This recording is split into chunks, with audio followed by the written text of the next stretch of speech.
One of the great things about profound moments of life and death is the opportunity they give us to ponder. Our country collectively noticed that after 9/11, and for months afterwards we would fall silent at the mention of the day, pondering in silence.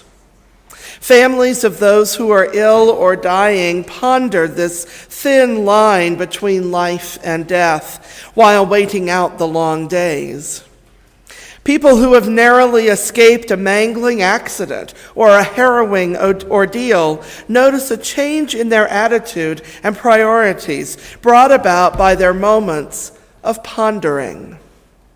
What's so striking is that it doesn't take long at all for our lives to turn upside down. It's the same with great moments of birth. One day an expectant mother may be working, and the next day be laboring to bring a new person into the world. A C-section may be scheduled and performed, and a few hours later, a man is a daddy. And taking care of a baby isn't something that neatly fits into an already busy schedule. You can't just say, "Here's my life," and baby comes along. I thought you could, but you can't. You have to make room for the baby and fit other things around that. When I was on maternity leave, I often commented how essential that time off was, because I had to relearn how to do virtually everything. There was nothing, not even going to the bank or putting gas in the car, that I could do in quite the same way. And these changes gave me pause to think. Mary pondered in her heart all that she had heard told about the child and the heavenly greetings that accompanied the birth.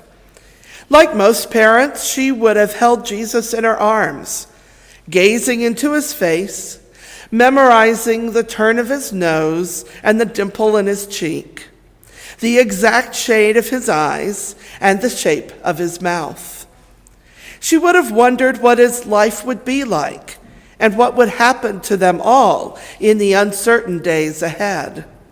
Like us, their family lived in a time of violence and terror, and it would not be long before they would be fleeing into Egypt to escape a plot of murder on baby boys. But for now, for tonight, Mary listened intently and stored up treasures in her heart. She pondered what it all might mean. When it's time to ponder, when it's time to slow down, to be attentive, to consider the alternatives, it helps if we pay attention. We simply can't ponder profound truths when we are racing through life at the speed of light or looking only at what is in front of us. When we assume that ours is the one and only way to see things, that's just how it is. What is there to talk about anyway? We don't leave room to ponder.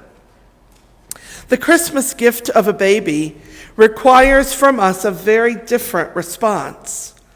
We can't expect to schedule this birth for 5:30 on December 24th, bond with the baby and other family for one day on the 25th, and then resume our normal workaday lives on the 26th or even this year, the 29th. This birth, like all births, and even more so, asks us to change our approach, our perspective. It asks us to ponder deep truths, and therein lies great power. There is a now famous story of a wartime Christmas Eve 100 years ago in 1914. Because it's the centennial anniversary, it's being talked about and written about a fair amount. I have loved this story for years.